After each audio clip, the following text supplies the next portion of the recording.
அம்பாறை ஆலையடிவம்பு பிரதேச செயலகத்திற்கு உட்பட்ட சாந்திபுரம் கிராமத்தில் காட்டு யானைகளின் அட்டகாசம் தொடர்வதனால் வீடுகளை விட்டு வெளியேற வேண்டிய நிலை ஏற்பட்டுள்ளது.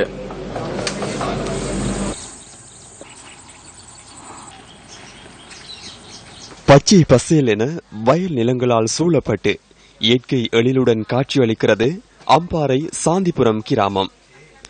ஆலையடிவம்பு பிரதேச செயலகத்துக்குட்பட்ட சாந்திபுரம் கிராமத்தில் சுமார் 105க்கும் மேற்பட்ட குடும்பங்கள் வாழ்ந்து வருகின்றன.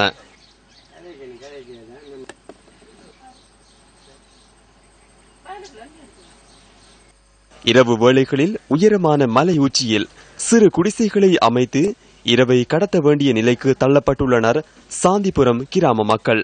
இயற்கை வனப்பை மேலும் மெருகூட்டும் காட்டு யானைகள் இந்த பகுதி மக்களின் வாழ்வியலை துன்பியல் மிக்கதாக மாற்றுகின்றன.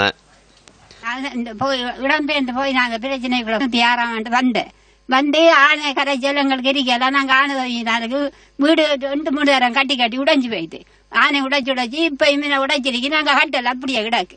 ஏதோ ஒரு அரசாங்கம் எங்களுக்கு ஒரு உதவியும் செய்யுதில்லை. அவ்வளோ கஷ்டத்துல ஆனதவினாலுங்க நாங்க தனியா கிடந்தோம். நான் பயிர பச்சை போட்டுக்கொண்டு கிடக்குறேன். சாந்திபுரத்தை விட எங்களுக்கு ஓடத்தான் விருப்பம் மாதிரி கரண்ட் வராதுல செஞ்சாப்பெல்லாம் விடையில் விட்டு போட்டு வரையும் இல்லை, கரண்ட் வரையும் இல்லை.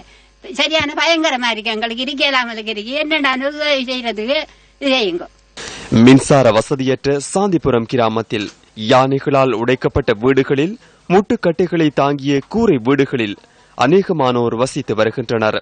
நிலக்கடலை அறுவடை காலம் என்பதால் பகலிலும் யானைகளின் அட்டகாசம் அதிகரித்துள்ளதாக பிரதேச மக்கள் தெரிவிக்கின்றனர். சாந்திபுரத்தில் கச்சா நாட்டு இருக்கோம்.